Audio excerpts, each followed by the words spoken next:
अयोध्यापति महाराज दशरथ के दरबार में यथोचित आसन पर गुरु वशिष्ठ, मंत्रीगण और दरबारीगण बैठे थे। अयोध्या नरेश ने गुरु वशिष्ठ से कहा, हे गुरुदेव, जीवन तो क्षणभंगुर है और मैं वृद्धावस्था की ओर अग्रसर होते जा रहा हूँ। राम, भरत, लक्ष्मण और शत्रुघ्न चारों भी राजकुमार अब वयस्क भी हो चुके हैं। मेरी इच्छा है कि इस शरीर को त्यागने के पहले राजकुमारों का विवाह देख लूं। अतः आपसे निवेदन है कि इन राजकुमारों के लिए योग्य कन्याओं की खोज करवाएं। महाराज दशरथ की बात पूरी होते ही द्वारपाल ने ऋषि विश्वामित्र के आगमन की सूचना दी।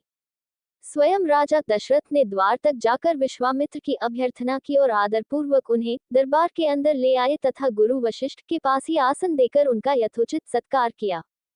कुशलक्षेम पूछने के पश्चात राजा दशरथ ने विनम्र वाणी में ऋषि विश्वामित्र से कहा, हे मुनिश्रेष्ठ, आपके दर्शन से मैं कृतार्थ हुआ तथा आपके चरणों की पवित्र धूलि से यह राजदरबार और संपूर्ण अयोध्यापुरी धन्य हो गई। अब कृपा करके आप अपने आने का प्रयोजन बताए। किसी भी प्रकार की आपकी सेवा करके मैं स्वयं को अत्यंत भाग्यशाली समझूंगा। राजा के विनयपूर्ण वचनों को सुनकर मुनि विश्वामित्र बोले, हे राजन, आपने अपने कुल की मर्यादा के अनुरूप ही वचन कहे हैं। इक्ष्वाकु वंश के राजाओं की श्रद्धा भक्ति गौ, ब्राह्मण और ऋषि मुनियों के प्रति सदैव ही रही है। मैं आपके पास एक विशेष प्रयोजन से आया हूँ। समझिए कि कुछ मांगने के लिए आया हूँ। यदि आप मुझे वांछित वस्तु देने का वचन दे तो मैं अपनी मांग आपके सामने प्रस्तुत करूँ। आपके वचन न देने की दशा में मैं बिना कुछ मांगे ही वापस लौट जाऊंगा। महाराज दशरथ ने कहा, हे ब्रह्मर्षि, आप निःसंकोच अपनी मांग रखें। संपूर्ण विश्व जानता है कि रघुकुल के राजाओं का वचन ही उनकी प्रतिज्ञा होती है। आप मांग तो मैं अपना शीश काटकर भी आपके चरणों में रख सकता हूँ। उनके इन वचनों से आश्वस्त ऋषि विश्वामित्र बोले, राजन, मैं अपने आश्रम में एक यज्ञ कर रहा हूँ।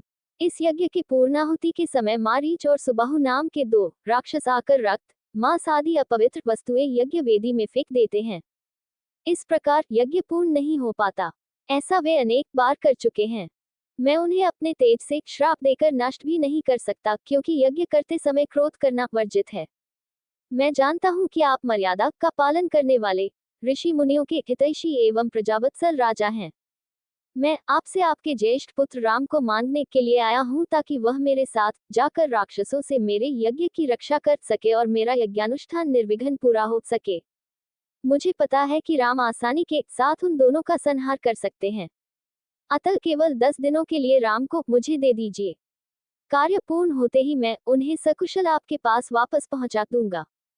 विश्वामित्र की बात सुनकर राजा दशरथ को अत्यंत विषाद हुआ। ऐसा लगने लगा कि अभी वे मूर्छित हो जाएंगे। फिर स्वयं को संभाल कर उन्होंने कहा, मुनिव, राम अभी बालक है। राक्षसों का सामना करना उसके लिए संभव नहीं होगा। आपके यज्ञ की रक्षा करने के लिए मैं स्वयं ही जाने को तैयार हूँ। विश्वामित्र बोले, राजन, आप तनिक भी संदेह न करें कि राम उनका सामना नहीं कर सकते। मैंने अपने योगबल से उनकी शक्तियों का अनुमान लगा लिया है। आप निश्चिंत होकर राम को मेरे साथ भेज दीजिए। इस पर राजा दशरथ ने उत्तर दिया, हे मुनिश्रेष्ठ, राम ने अभी तक किसी राक्षस के माया प्रपंचों को नहीं देखा है और उसे इस प्रकार के युद्ध का अनुभव भी नहीं है। जब से उसने जन्म लिया है, मैंने उसे अपनी आंखों के सामने से कभी ओझल भी होने नहीं दिया है। उसके वियोग से मेरे प्राण निकल जावेंगे। आपसे विनय है कि कृपा करके मुझे ससैन्य चलने की आज्ञा दें। पुत्रमोह से ग्रसित होकर राजा दशरथ को अपनी प्रतिज्ञा से विचलित होते देख ऋषि विश्वामित्र आवेश में आ गए। उन्होंने कहा, राजन, मैं नहीं जानता था कि रघुकुल में अब प्रतिज्ञा पालन करने की परंपरा समाप्त हो गई है। यदि जानता होता तो मैं कदापि नहीं आता। लो, मैं अब चला जाता हूँ। बात समाप्त होते होते उनका मुख क्रोध से लाल हो गया। विश्वामित्र को इस प्रकार क्रोध होते देखकर दरबारी एवं मंत्रीगण भयभीत हो गए और किसी प्रकार के अनिष्ट की कल्पना से वे कांप उठे। गुरु वशिष्ठ ने राजा को समझाया, हे राजन, पुत्र के मोह में ग्रसित होकर रघुकुल की मर्यादा, प्रतिज्ञा पालन और सत्यनिष्ठा को कलंकित मत कीजिए। मैं आपको परामर्श देता हूँ कि आप राम के बालक होने की बात को भूलकर एवं निश्चिंत होकर राम को मुनिराज के साथ भेज दीजिए। महामुनि अत्यंत विद्वान, नीति निपुण और अस्त्र शस्त्र के ज्ञाता हैं। मुनिव के साथ जाने से राम का किसी प्रकार से भी अहित नहीं हो सकता, उल्टे वे इनके साथ रहकर शस्त्र और शास्त्र विद्याओं में अत्यधिक निपुण हो जाएंगे तथा उनका कल्याण ही होगा। गुरु वशिष्ठ के वचनों से आश्वस्त होकर राजा दशरथ ने राम को बुला भेजा। राम के साथ साथ लक्ष्मण भी वहां चले आए। राजा दशरथ ने राम को ऋषि विश्वामित्र के साथ जाने की आज्ञा दी। पिता की आज्ञा शिरोधार्य करके राम के मुनिव के साथ जाने के लिए तैयार हो जाने पर लक्ष्मण ने भी ऋषि विश्वामित्र से साथ चलने के लिए प्रार्थना की और अपने पिता से भी राम के साथ जाने के लिए अनुमति मांगी। अनुमति मिल जाने पर राम और लक्ष्मण सभी गुरुजनों से आशीर्वाद लेकर ऋषि विश्वामित्र के साथ चल पड़े। समस्त अयोध्या वासियों ने देख कि मन धीर गति से जाते हुए मुनिश्रेष्ठ विश्वामित्र के पीछे पीछे कंधों पर धनुष और तरकस में बाण रखे दोनों भाई राम और लक्ष्मण ऐसे लग रहे थे मानो ब्रह्मा जी के पीछे दोनों अश्विनी कुमार चले जा रहे हों। अद्भुत कांति से युक्त दोनों भाई गोह की त्वचा से बने दस्ताने पहने हुए थे। हाथों में धनुष और कटी में तीक्ष्ण धार वाली कृपाणें शोभायमान हो रही थी। ऐसा प्रतीत होता था मानो स्वयं शौर्य ही शरीर धारण करके चले जा रहे हों। लता विप्पों के मध्य से होते हुए 6 कोस लंबा मार्ग पार करके वे पवित्र सरयू नदी के तट पर पहुंचे। मुनि विश्वामित्र ने स्नेहयुक्त मधुर वाणी में कहा, हे वत्स, अब तुम लोग सरयू के पवित्र जल से आचमन स्नानादि करके अपनी थकान दूर कर लो, फिर मैं तुम्हें प्रशिक्षण दूंगा। सर्वप्रथम मैं तुम्हें बला और अतिबला नामक विद्याएं सिखाऊंगा। इन विद्याओं के विषय में राम के द्वारा जिज्ञासा प्रकट करने पर ऋषि विश्वामित्र ने बताया, ये दोनों ही विद्याएं साधारण हैं।